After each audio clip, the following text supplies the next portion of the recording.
Okay, 'di ba? Kaya minsan mas mahirap mag-move on ngayon dahil ang social media natin. 'Di Mhm. ba? Imagine paulit-ulit nating nakikita yung idealized love over the Mhm. social media. Ang filtered kasi ang mga 'yon, filtered na Mhm. highlight ang mga good Mhm. things. 'Di ba? So nagdudulot 'yun ng comparison at yung pakiramdam na ako lang ba ang naiwan or ako na Mhm. sana all, 'di ba? Mhm. That work, sana all. Okay? Mhm. Sana all. So, ibig sabihin because of what they see na filtered, okay, Mhm. idealized love, of course, how would one feel? Di ba parang, buti pa Mhm. siya. Magkakaroon tuloy ng comparison eh. Buti pa siya, no? Sana all, ganun na lang din ang Mhm. nahanap. Sana all, may bulaklak. Sana all, nabigyan ng ganito. Uy, Mhm. sana all, na treat somewhere else. Na surprise. Diba? So, Mhm. ikaw, you are left alone. Bakit ganun? Bakit ako? But Mhm. sometimes, sabi ko nga, these are all filtered. These Mhm. presented sa social media are idealized Mhm. love. But they don't know also what that person is going through. Baka ang Mhm. ipinapakita lang is something that Mhm. is, di ba? Yun na nga, filtered, and that is Mhm. good only.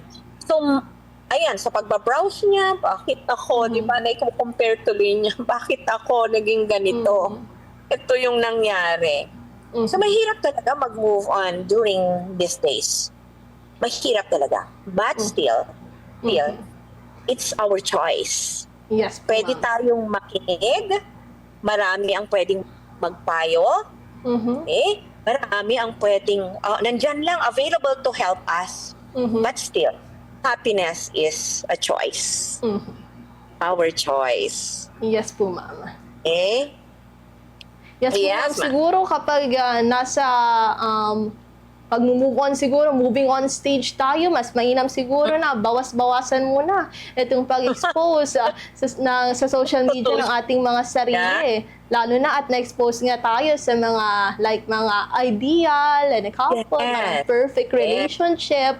Pero hindi Perfect. natin alam na behind yung nakikita natin sa cellphone, sa social media, ay meron Yes. din parang pinagdadaanan itong isang tao. So regarding this, mama, panghuli na lamang po siguro, ano naman po may papayo nyo sa mga single o bagong hiwalay ngayong paparating po na araw ng mga puso?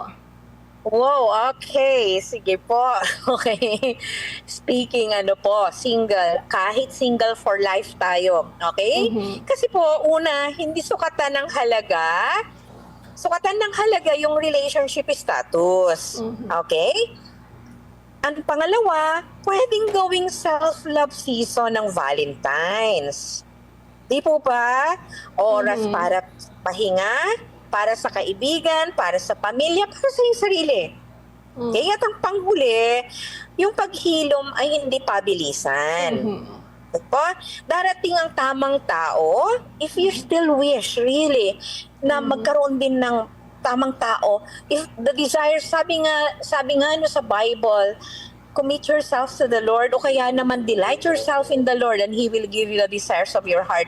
Balang araw, meron at meron yan. Mhm. Okay? Darating yung tamang tao, pero ang Mhm. mahalaga na mauna nating tignan dito, maging buo ka muna para Mhm. sa sarili mo. Maging handa ka. Kasi if you're not ready to, you're not ready to love if you're not ready to be hurt. Mhm. That is always true. Kung hindi ka handa na masaktan, hindi ka rin handa na magmahal. Kasi Mhm. the person that we love the most would always make us cry the most, but they are Mhm. always the person who makes us happy the most also, di ba? Mhm. Okay? So, pag hindi ka ready na masaktan kasi kaakibat ng pagmamahal, of course masasaktan at Mhm. masasaktan ka.